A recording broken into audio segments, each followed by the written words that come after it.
What do we do? Do we not know? Do we? Ricky Bobby. All right.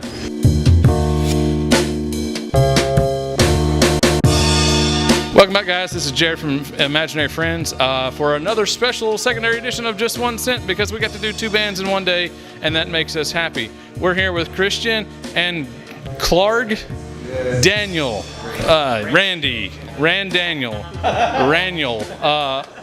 golly, of the band Rival Choir from Denton, not Denison. You're not Denisons of the Deep. You're not Aquaman, but you're from Denton, Texas. And how was the metal scene in Denton to get to where y'all are today? Just honestly, I guess there's not too much of a metal scene. I honestly wouldn't really know too much because we don't play Denton too often, and I'm kind of guilty of not going to too many shows in the area either. So I was actually making the joke the other day that you either choose to be in a band or go to shows. You can't be in a band and afford to go to shows unless you're that guy and asked to get on the guest list. But I guess metal / hardcore scene in Dallas and Fort Worth is pretty strong. Denton's kind of more of like I'd say more, not indie, but that's such a broad term, but more indie for fill in the blank of whatever your idea of indie is, and I can imagine the college plays a part of that, big influence with that. Yeah, exactly. So the heavier stuff is a little bit farther south, like Dallas and below. It's pretty much where that all goes. And then once you hit Austin, it's indie again. So it's like Denton and Austin are like the indie bread, and then Dallas and Fort Worth and in between is like the meat. Yeah, it gets a little softer on the outside, the north and south, but in the middle it gets nice and beefy. Which one of you have y'all been in the band same amount of time, or which ones are you new? Are you in longer, Daniel? No. He Christian had contacted me in December of 2015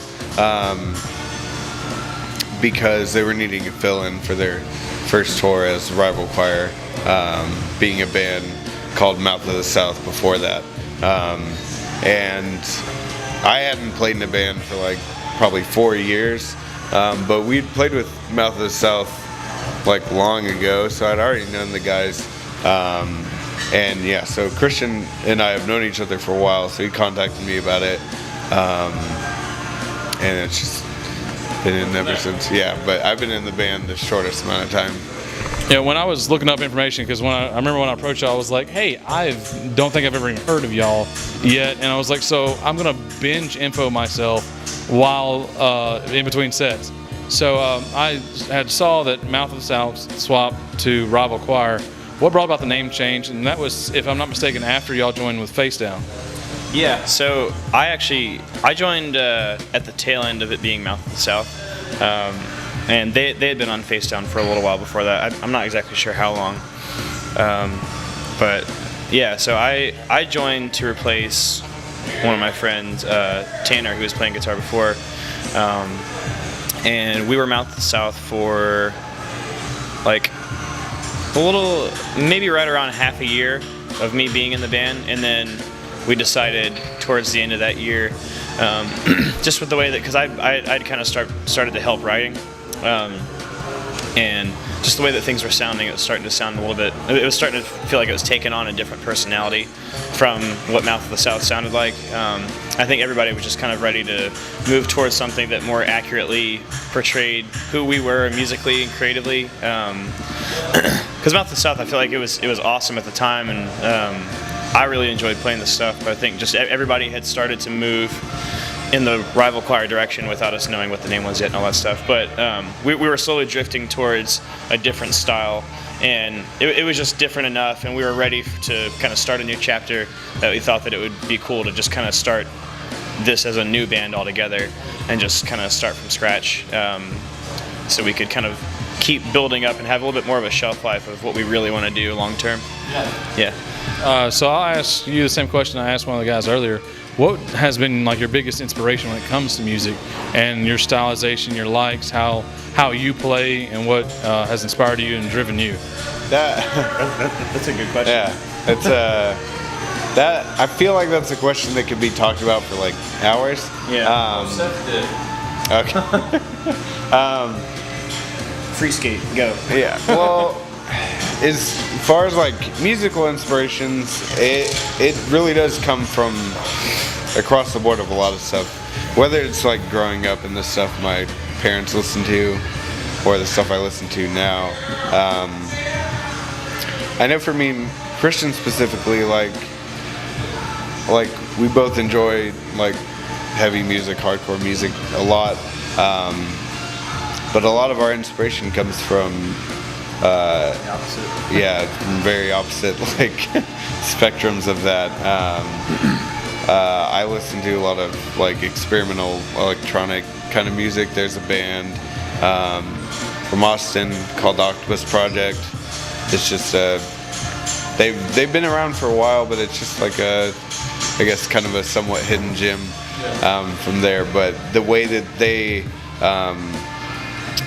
present themselves on their live shows or through their merch or whatever, that stuff to me is really interesting because everything they do is so thought out, and that's what we've been doing with whatever it is, with the music, with our merch, with anything, with writing.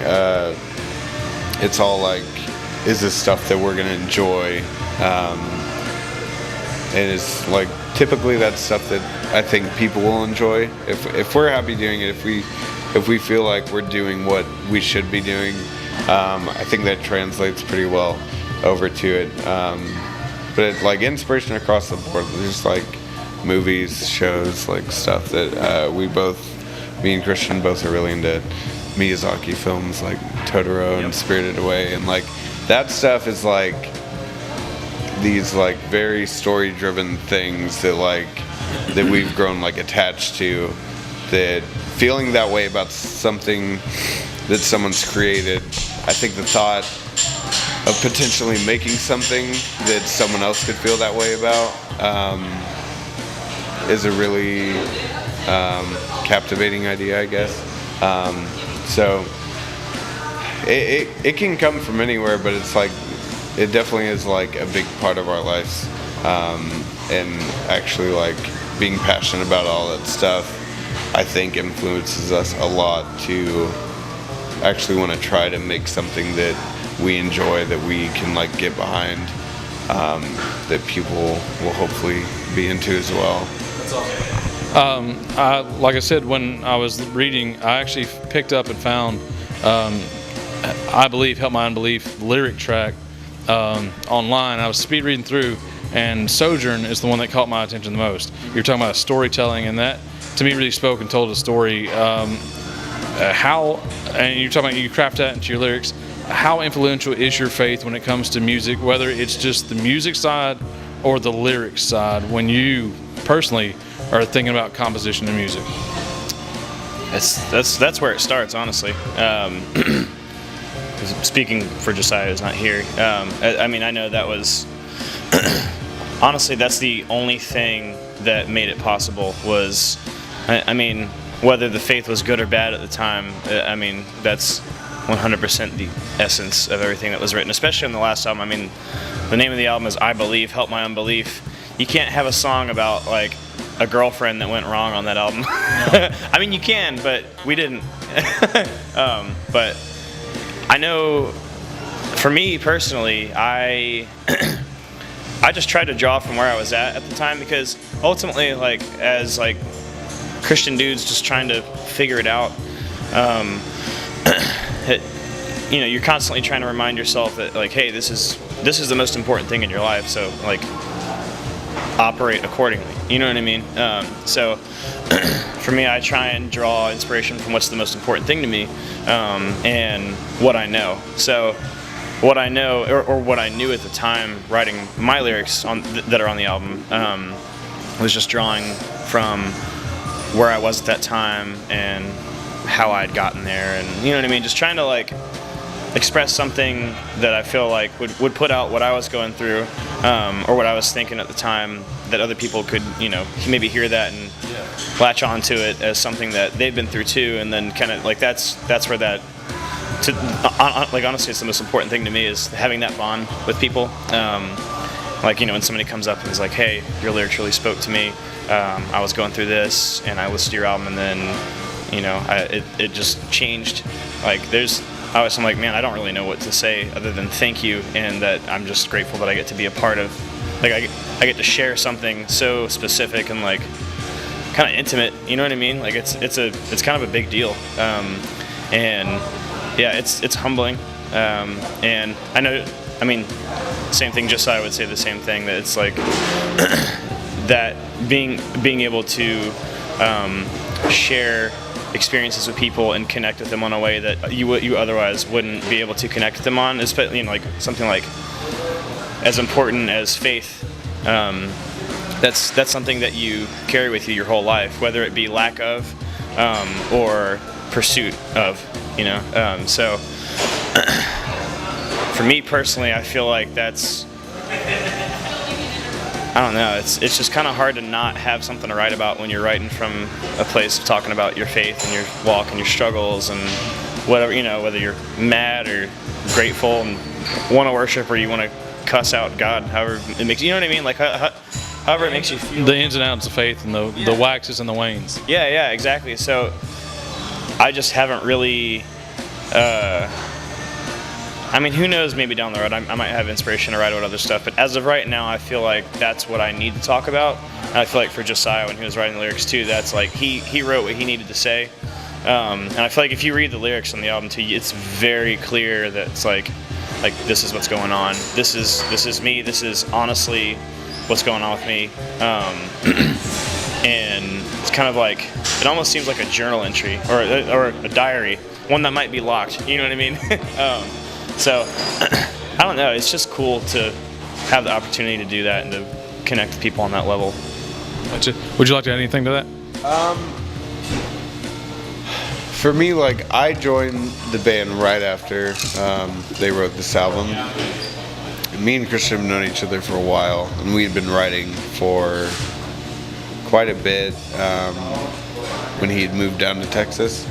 So to see, like, people that I've known and, like, all these people being my friends even before joining the band and being into Mouth of the South before that, and seeing, like, what that became into, because, like, Christian came down and moved to Texas, just kind of, like, leaving everything up in, like, Virginia, and he lived in Jersey for a while, and, like, so he left all that stuff to come down to Texas because something spoke to him to, like, do that, and then that was a while ago.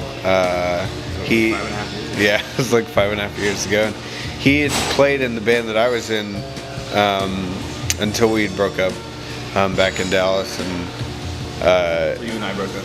well, yeah, we broke up. This is a tell-all. Yeah, well. Yeah, well. But so we'd always talked about writing music together, and to see that like 5 years later after all that stuff, that's what we're doing right now. We're touring and, like, It's weird to think about. yeah, it's a little strange. It gets bromantic. Yeah. But to see my friends write an album that is something that I genuinely enjoyed without, like, knowing that, like, I was gonna be playing in the band or not, and, like, I don't know, like, lyrically, it's I've seen a lot of people come up to us and talk to us about it. For me, it's like, it's hard because I don't want to, like, take credit for any of that, because not being a part of that is like, but to see people come up to me and just, like, they just want to talk about whatever's going on with them, whether or not, like, me being a part of it or us not being in the band for a super long time, like, seeing that something that we're involved in now is speaking to someone out there enough to approach us and be like, hey, this is something I want to talk about, I don't know, it's really surreal at times, because, like,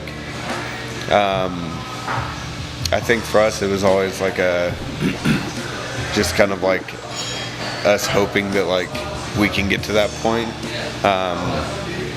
and so I find it really interesting, and it really like,